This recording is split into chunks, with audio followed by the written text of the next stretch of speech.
Welcome back to part 2 of my Amiga 500 refurbishment and upgrade video series. In part 1 I checked out the machine to see if it's even working and prepared the GoTech Floppy emulator so that I can easily get software onto it. This time we'll take care of the disgusting and not fully working keyboard, do the same to the internal floppy drive and make the machine look good overall. Let's not waste any more time and get right into it.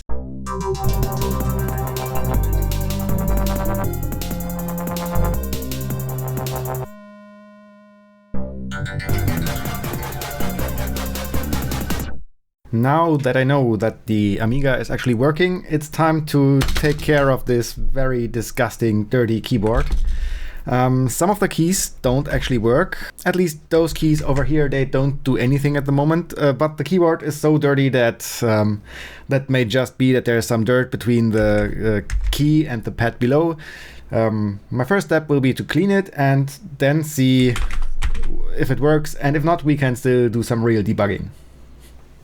In order to clean the keyboard, we first have to take it apart. I know some people prefer to clean it without even taking the keys off, and granted, it's quite a lot of work. But there's also something very zen about taking the keys out and cleaning them one by one.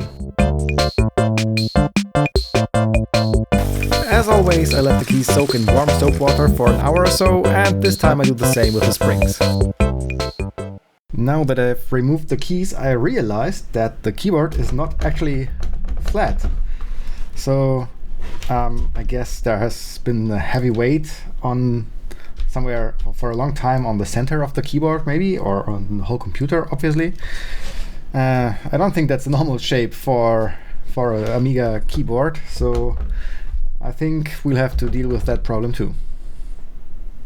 To get to the internals of the keyboard and find out what's wrong with those keys, we have to unscrew no less than 30 tiny screws. Remember what I said about Zen? Anyway, a few seconds after this shot I turned the black plastic frame upside down without realizing that the keyboard contacts are sitting loose in it. I guess you can imagine what happened. Yep, I scattered them all over the floor. I didn't film it because I was too afraid I might lose one or two, but luckily they all found their way back to me.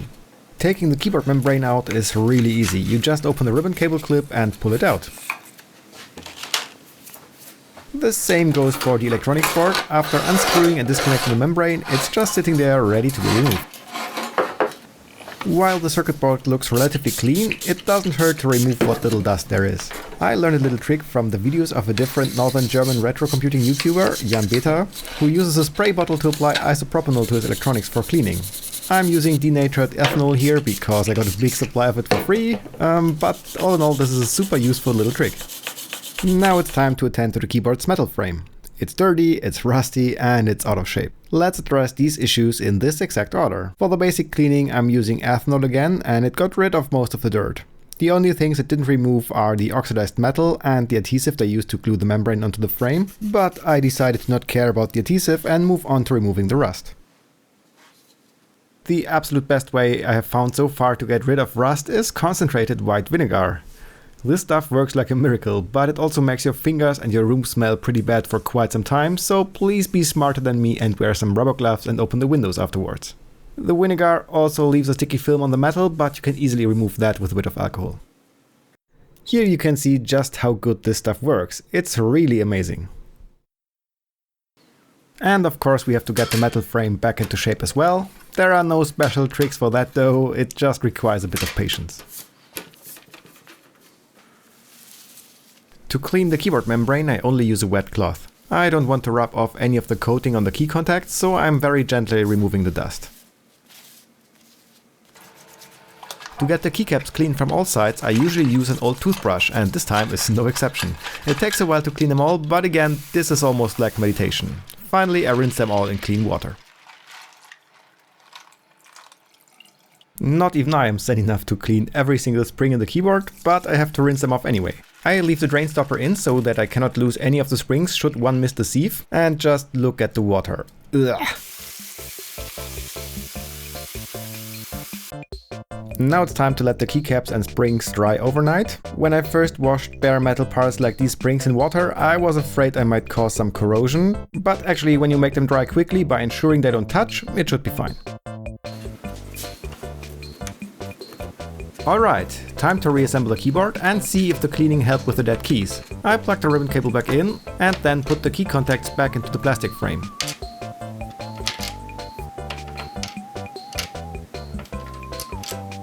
Then it's only lining the metal frame with the electronics and plastic frame and putting in all the screws again.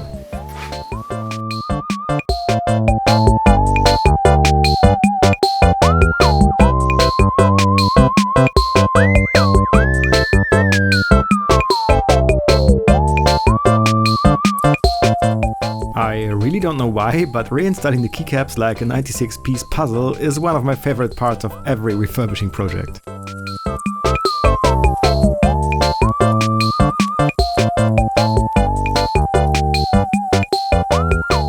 As with every other keyboard, the spacebar is a bit more challenging than the rest, and on the Amiga it's no exception. So, did the cleaning help with the dead keys? Sadly, not at all. But with some poking around, I think I found the problem. It's actually a pretty common failure on old keyboards. One of the traces on the membrane seems to be interrupted. To explain what the exact problem is, I'll have to tell you a bit about how keyboards work. Let's imagine we have a keyboard with 12 keys. Every keyboard also has a keyboard controller. The keys are organized in rows and columns, as you can see here. There are wires connecting all the keys of one row, and other wires connecting all the keys of one column. On a real keyboard, these rows and columns usually are not the same as the physical layout of the keys, but that doesn't really matter to understand how this works. The wires connecting the keys all connect to different pins on the keyboard controller. Now, the keyboard controller will apply some voltage on the output of one of the column pins. If no keys are pressed, then this voltage will not propagate to the row pins of the keyboard controller. It then tries the next column and the next, and so on. This procedure is repeated several times per second. Now let's imagine we press key F. Whenever the keyboard controller now activates column 2, it will measure the voltage on the pin for row Y. This is how it knows which keys have been pressed. What happened on my Amiga's keyboard is that one of the wires seems to be interrupted like this. As you can see, the voltage does not propagate from the key to the Y pin anymore, and so the keyboard controller has no way of knowing we pressed the key. And this wire here is the culprit. I cannot see where exactly it's broken, but I'll show you real quick it's actually the problem. It's a bit tricky to do that alone, so excuse me if I look a bit clumsy. I taped the wire to one pad of the broken trace and I have the second end of it in my left hand. I put a tiny bit of aluminum foil onto one of the character keys, and when I press down the two ends of the wire onto their pads, the wire replaces the broken trace and at the same time the key itself, because I'm using the opposite contact of the key. When I press down on the aluminum foil, it'll be a key press. By pushing and lifting the left end of the wire, I can simulate pressing and releasing the shift key. So if this trace is the problem, then we should be able to use the shift key this way. And lo and behold, that's what happens. Luckily, this kind of problem is not too hard to repair. I bought a small flask of conductive silver paint. That's just paint that will conduct electricity once it's dried. And then I draw a line between the two pads that are connected by the broken trace and wait about 10 minutes to let it dry. Finally, a quick check with the multimeter shows that there's a connection now. Repair done. One last maintenance step I like to do. I carefully reapply a bit of graphite to the contacts because over time it may wear off a bit and make it harder for the keys to get registered. I'm not exactly sure how much cargo cult there is in this thing, but it feels like it actually does something. Placebo effect? Question mark? Let me know what your experiences are with this trick. And after a quick reassembly, for the second time, the keyboard is finally done. It's clean now and won't give me any exotic diseases when touching it. The Amiga Alt Shift and Control keys are working again. We reapplied some graphite to the contacts, and it's not bent anymore. Mission complete, on to the next one. Alright, let's take a look at how terrible the case itself looks. Let's get rid of the old note first, we don't need it anymore.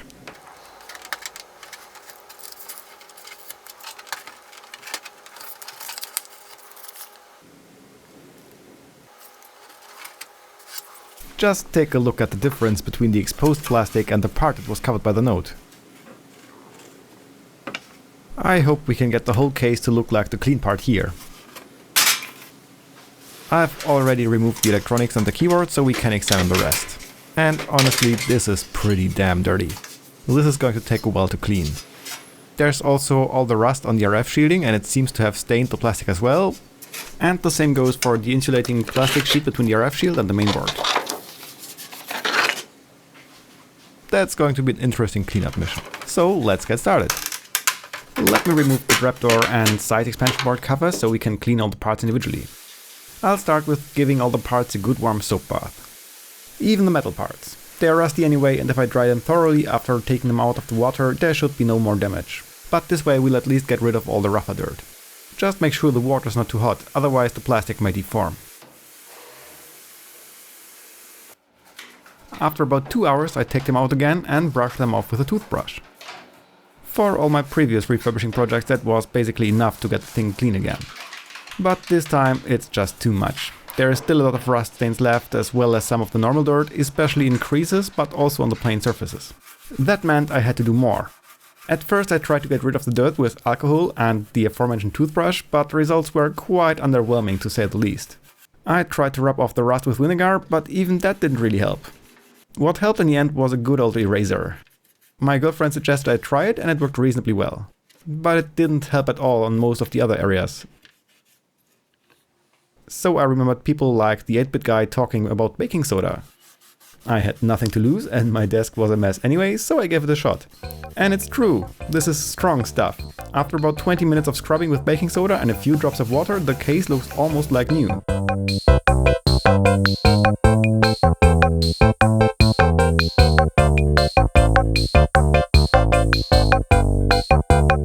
Luckily, the stains of the insulating foil came off easily with some alcohol. The only thing left to remove was the rust on the RF shielding. I tried vinegar again because usually that works wonderfully against rust, but this time with the huge stains I couldn't get enough of the stuff to stay on the spots I required at most. With a lot of rubbing it helped a bit, but I was not happy with the results at all. So I decided to bring in the big guns, in this case a Dremel with a wire brush tip.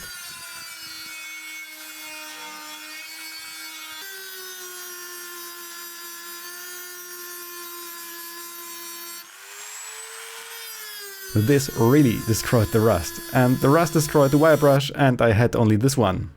So I had to wait another day before I could buy a new brush and finish the job.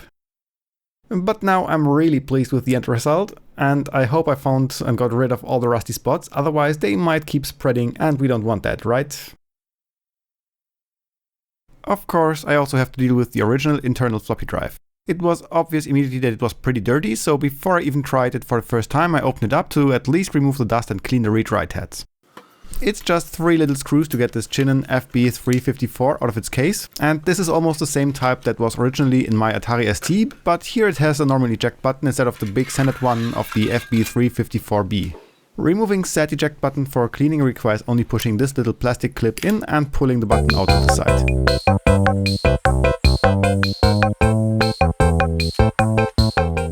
I tried to reach every area inside the drive with a cotton swab and alcohol, but I soon realized that the disk sled was in the way, and so I just removed it.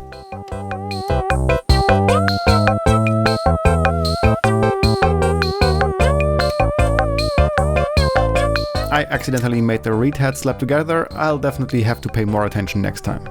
But this way I could reach every part of the drive and easily clean the read heads.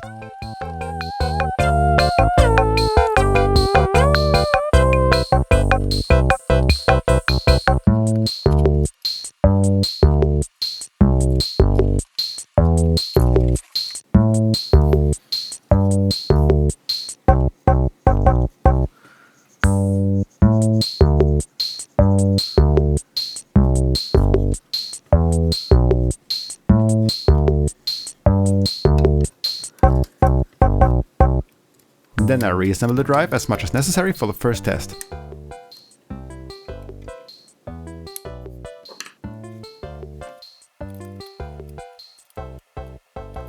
I tried to format the floppy with it and it started out fine, but then stopped with an error message saying it couldn't format cylinder 2. A floppy disk is organized into concentric rings called tracks. Double-sided disks have, as the name suggests, 2 sides with tracks on both of them. Cylinder is a term describing the 2 tracks with the same distance from the center opposing each other on the 2 sides of the disk. Cylinders are counted from the outside to the center, starting at 0. So this error message meant it was unable to format the 3rd cylinder from the outside.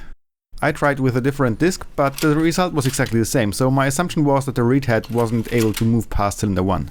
That most likely meant that the roller screw that moves the head back and forth was clogged. So I disassembled the drive again and removed all the old and indeed pretty sticky grease from it.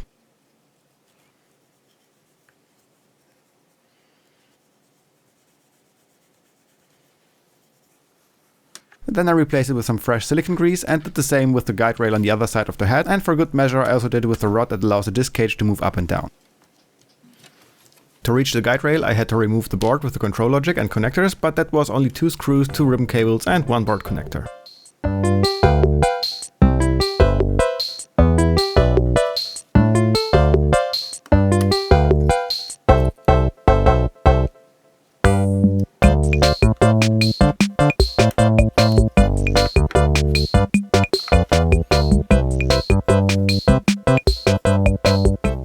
Holding the rod to add the grease was a bit difficult for my fat, clumsy fingers, but I got it done anyway.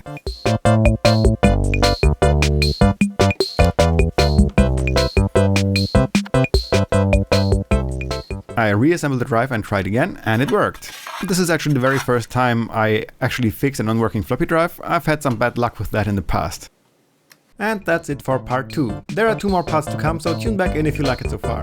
Next time we're going to make an actual video cable instead of this makeshift solution, and make sure we can actually use the external case like it was an internal floppy and boot for it. If you liked my video, why don't you give it a thumbs up or even subscribe to my channel. You might also be interested in following me on Twitter, where I post about retro stuff I do or find interesting. But that's it for now, thanks for watching, bye!